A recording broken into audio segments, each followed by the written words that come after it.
Buenas tardes, el día de hoy les hablaremos sobre la toma y preservación de muestras.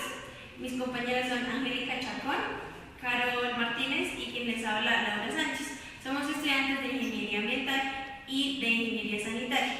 El trabajo del que les hablaremos es de la asignatura de Química 2 de segundo semestre. Las referencias de nuestro trabajo son archivos del IDEAM, del Instituto de Toxicología y de la Defensa y yo.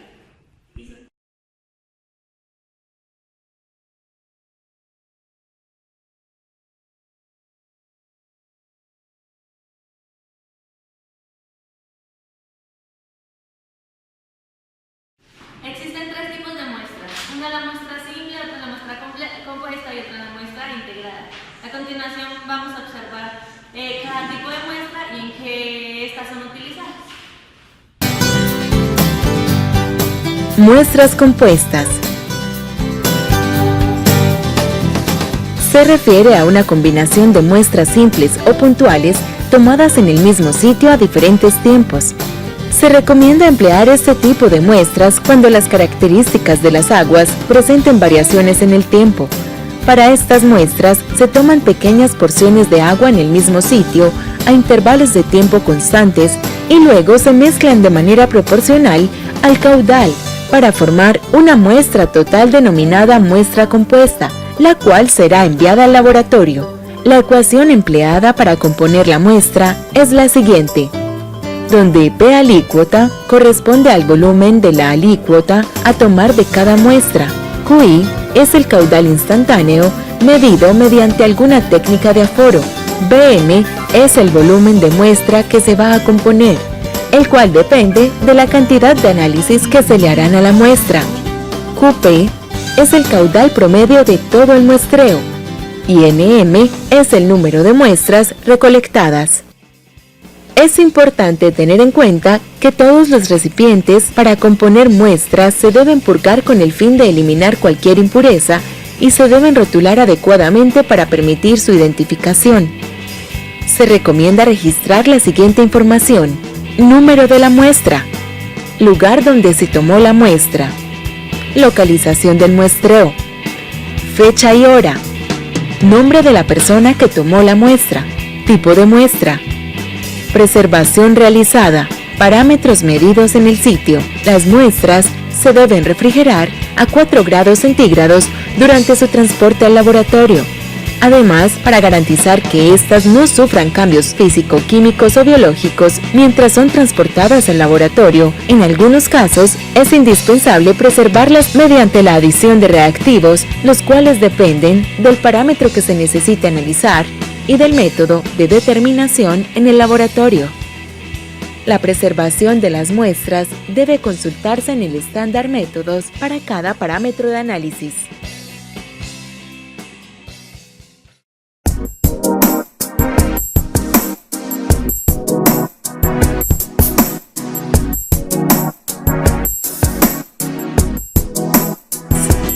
Son aquellas que se forman por la mezcla de muestras puntuales tomadas de diferentes puntos simultáneamente o lo más cerca posible.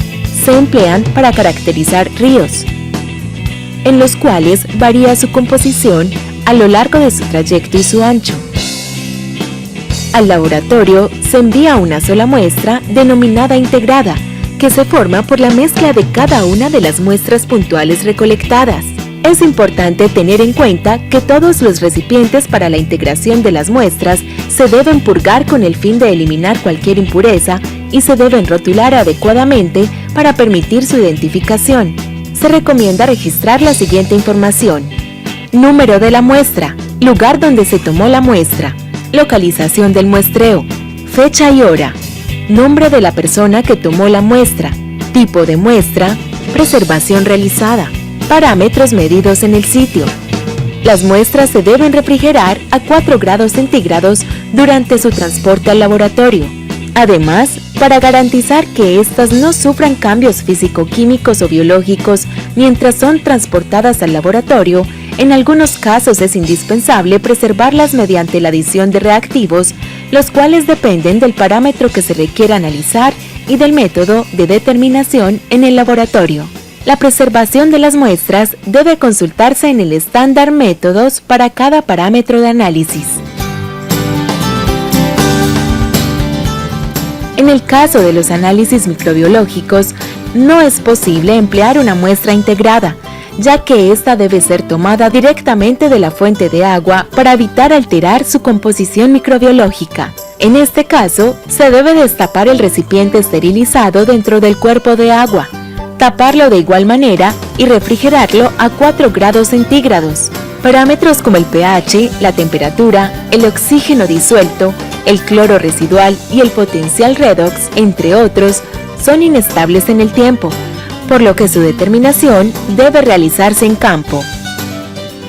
Para ello se debe sumergir la sonda de medición directamente en el punto de muestreo, y en aquellos casos donde las corrientes sean muy fuertes, se debe tomar una muestra en un beaker y hacer la medición inmediatamente. Todos los electrodos de medición deben ser lavados con abundante agua destilada después de su uso. La persona encargada de la toma de muestras debe llevar los equipos necesarios para tales mediciones, garantizando siempre que estén calibrados y en correcto funcionamiento.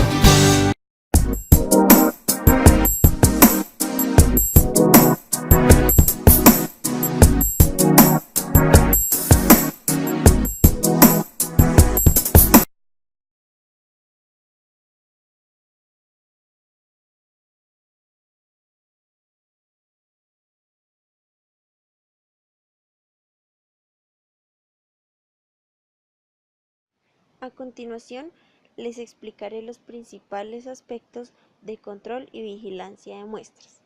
Estas son etiquetas. Para evitar confusiones, se requiere la identificación de las muestras. Se debe pegar al frasco una etiqueta adhesiva en la que se anote número de muestra, nombre del recolector, fecha, hora y lugar de recolección y preservación de la muestra, además del nombre de la entidad que requiere el análisis. Esta última es opcional. El siguiente aspecto son los sellos. Para evitar adulteraciones de las muestras, se recomienda sellar con papel adhesivo de manera que sea necesario romperlo para poder abrir la muestra, además de colocar el número de la muestra igual que en el de la etiqueta. El siguiente aspecto es el libro de campo. Este libro es apropiado para observaciones o anotaciones en campo. Como mínimo debe incluir propósito del muestreo, localización, punto de muestreo, tipo de muestra y método de preservación. Si es aplicable, identificar de qué clase de muestras se trata para saber qué proceso aplicar. Es esencial registrar la información suficiente de tal manera que se pueda reconstruir el evento del muestreo, sin tener que confiar en la memoria de los encargados de la muestra. El siguiente aspecto es el registro del control y vigilancia de la muestra. Esta se debe diligenciar un formato donde incluya información como número de muestra, firma del recolector responsable, fecha, hora y sitio de muestreo, tipo de muestra, firmas del personal participante en el proceso de control y vigilancia, y posesión de las muestras, y las fechas correspondientes de cada uno. El siguiente aspecto es el formato de solicitud de análisis. La muestra se tiene que llevar al laboratorio, acompañada de una solicitud de análisis. El recolector debe completar parte del formato que le corresponde a la información anotada en el libro de campo. El resto del formato lo llena el personal del laboratorio, como son nombre de la persona que recibe la muestra, número de la muestra, fecha de recepción y las determinaciones a ser realizadas. El siguiente es la entrega de la muestra en el laboratorio. La muestra se debe entregar lo más pronto posible, después de haber sido tomada. En el transcurso de los días, de 2 días como máximo, si el tiempo de almacenamiento es menor, se debe planificar el procedimiento para asegurar su entrega oportuna. La solicitud de análisis debe estar acompañada por el registro completo del proceso de control y vigilancia de la muestra. El siguiente es la recepción y registro de la muestra. En el laboratorio, el recepcionista debe revisar la condición y sello de la muestra. Compara que el sello y la etiqueta coincidan con el formato del proceso de control y vigilancia. Se le asignará un número o código para su entrada al laboratorio. Este se almacena en una cabina hasta que se le asigne un analista. Una vez la muestra esté en el laboratorio, son responsables de su cuidado y vigilancia el auditor y los analistas.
Los recipientes para muestras generalmente son de plástico o de vidrio.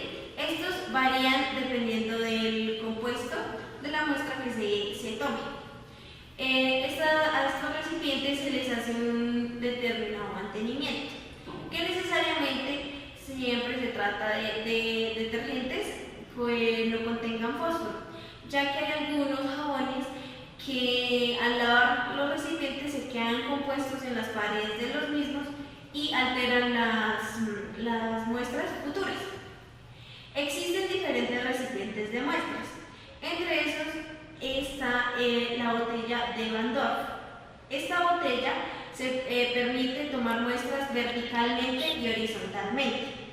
Cuando es verticalmente, toma la muestra dependiendo de un metraje de la cuerda.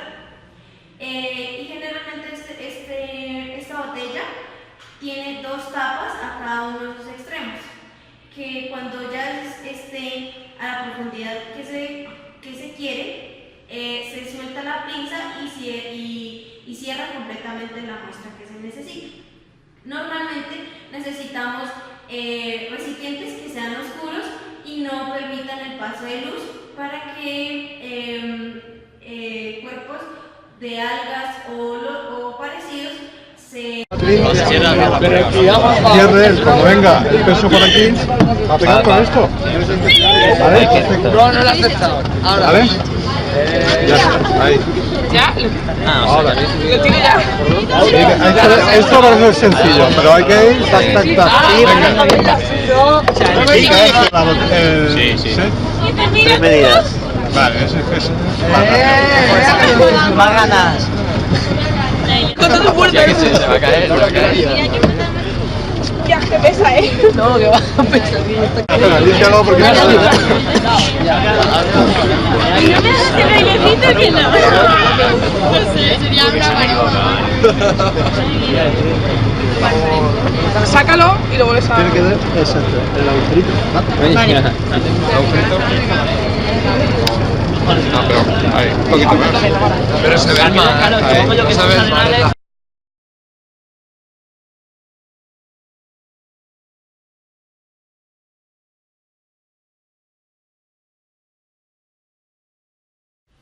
Algunas de las precauciones generales que se deben tener a la hora de la recolección de las muestras son las siguientes. Cuando las muestras recolectadas contienen algunos compuestos orgánicos, se requiere de tener unas precauciones especiales, debido a que este puede contener algunas concentraciones de microorganismos. Lo que puede ocurrir es que se corra el riesgo de perder la muestra totalmente o parcialmente. Otra es que dentro de la muestra no debe haber material turbio. Otra es los cambios físico-químicos que pueden ocurrir dentro de la muestra, entonces se debe tener mucho cuidado con esto. Y la selección de la técnica para recolectar muestras de homogeneidad debe ser la indicada, entonces esta debe ser primero indagada para ahí sí poder ir a recolectar este tipo de muestras.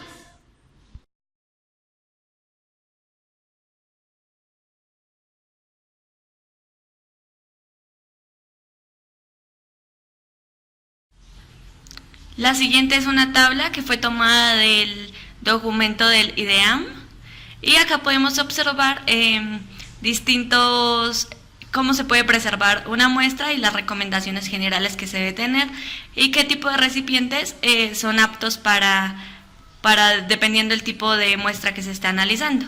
Podemos observar la determinación, qué tipo de recipiente, el volumen, el tipo de muestra, la preservación que se debe tener y el almacenamiento que se le debe dar a dicha muestra, porque como sabemos a todas las muestras no se les da el mismo análisis. Entonces podemos observar acá de varios.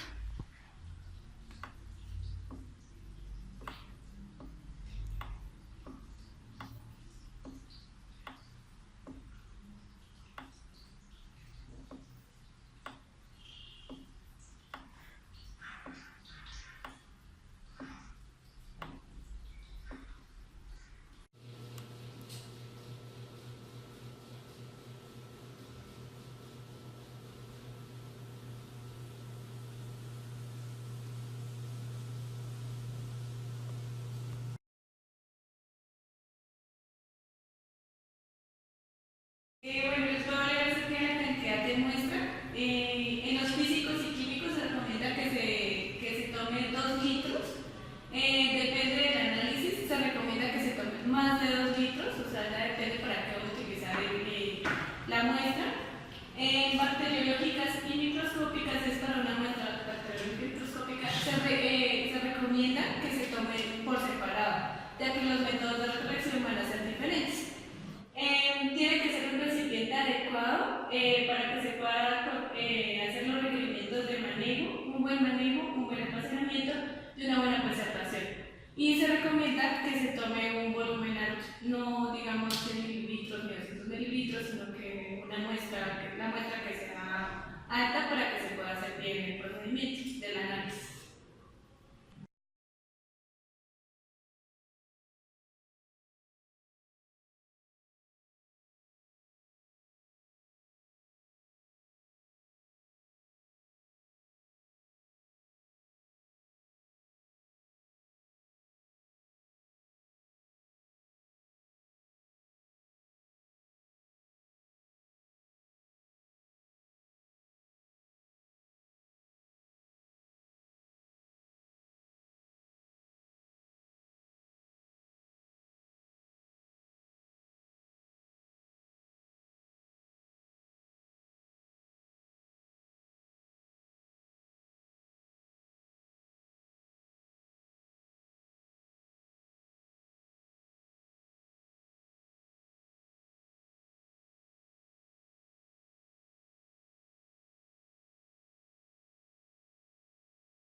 Bueno, nos encontramos aquí con el profesor Álvaro, que dicta toda la línea de química, y él nos va a dar unas recomendaciones acerca de cuando vamos a tomar las muestras. Entonces él nos va a dar unas recomendaciones desde su experiencia.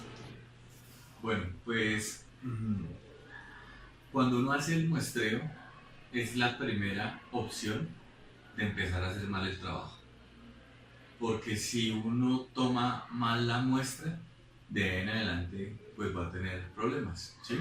Una de las primeras recomendaciones que dan para la toma de la muestra es la seguridad de la persona que vaya a tomarla. Entonces, por ejemplo, el uso de las botas de caucho, el uso de material que sea protector, en el caso de si es agua residual, con la mascarilla, con todos los implementos de bioseguridad necesarios que se deban hacer. Se tiene que definir previamente si la muestra, por ejemplo, va a ser simple, puntual, compuesta. Es decir, uno tiene que planificar antes de ir a campo cómo va a ser la forma en que va a tomar la muestra. También es importante que la muestra sea representativa, es decir, que uno no vaya a tomar, por ejemplo, 50 mililitros para llevarlo al laboratorio y muy poquita cantidad, después nos vamos a quedar sin muestra. Tiene que ser una muestra representativa, y eso depende de, por ejemplo, una inspección inicial del sector. Entonces, por ejemplo, si yo veo que es un agua residual, puedo mirar, por ejemplo, si voy a determinar DBO, que puede ser relativamente poca muestra, ¿sí? O 500 mililitros, 1 litro. Entonces es importante planificarlo con una visita en el sector antes de. También es importante definir, por ejemplo, el material. No todas las muestras, por ejemplo, se pueden almacenar en vidrio, no todas las muestras se pueden almacenar en plástico. Hay unos protocolos especiales dependiendo de el tipo de prueba que se va a realizar. Entonces, por ejemplo, en algunos recomiendan que sea en vidrio de borosilicato, unas condiciones especiales, que se lave previamente con detergente no fosfatado, que no contenga fósforo, que sea secado el material 1 hora, después se le hace otro tratamiento, que sea secado por otra hora. Eso, por ejemplo, depende de la prueba, para que eso no vaya a afectar la muestra como tal. Ahora, hay pruebas en donde se puede hacer directamente en el sitio de muestreo sin tener que alterar, y depende también, por ejemplo, qué tan lejos esté el sitio del análisis de la muestra, por ejemplo el laboratorio. Si el laboratorio, hay muestras que, por ejemplo, admiten un transporte máximo de 6 horas. Si el laboratorio está, o el sitio donde se va a analizar, a más de 6 horas, es mejor hacer el análisis de la muestra directamente en el sitio. Entonces, en algunos casos, por ejemplo, hay que adicionarle a la muestra 1 mililitro de ácido sulfúrico concentrado. En otros hay que adicionarle una solución, por ejemplo, de fosfatos, una solución buffer de fosfatos, si uno o sea, para mantener esas condiciones. Pero entonces lo más importante es primero determinar para qué quiero la muestra, es decir, para qué tipo de prueba, determinar cómo se va a hacer el muestreo, determinar las condiciones, porque no es lo mismo, por ejemplo, tomar una muestra en época de sequía que tomarla en época de lluvia. Van a variar las condiciones, pero eso se hace, por ejemplo, una previa vista al campo. Ahora, eso, por ejemplo, en aguas, digamos, en aguas residuales, por ejemplo, en algunos casos, si es de una descarga, hay que hablar, si es una empresa, hablar con la empresa, solicitar un permiso para poder hacer la toma de la muestra. Es decir, depende de lo que se quiera, depende de las condiciones, se planifica la toma de la muestra. Lo importante es una de las cosas, no es llegar allá al sitio y empezar a divagar o a improvisar, no, ya tiene uno que saber qué tipo de muestras. Por ejemplo, aparte de muestras de agua, digamos si la muestra es de suelo, Uno habla si es un muestreo simple, un muestreo estratificado, si es un muestreo horizontal o si voy a hacer un muestreo en profundidad. Todo eso hay que tenerlo planificado. Por ejemplo, en suelos, se puede guardar la muestra en una bolsa de un plástico especial, pero hay que referirse al protocolo de lo que se quiere. ¿Alguna otra pregunta? ¿No? No, yo creo que sí. Pues, Gracias, profe.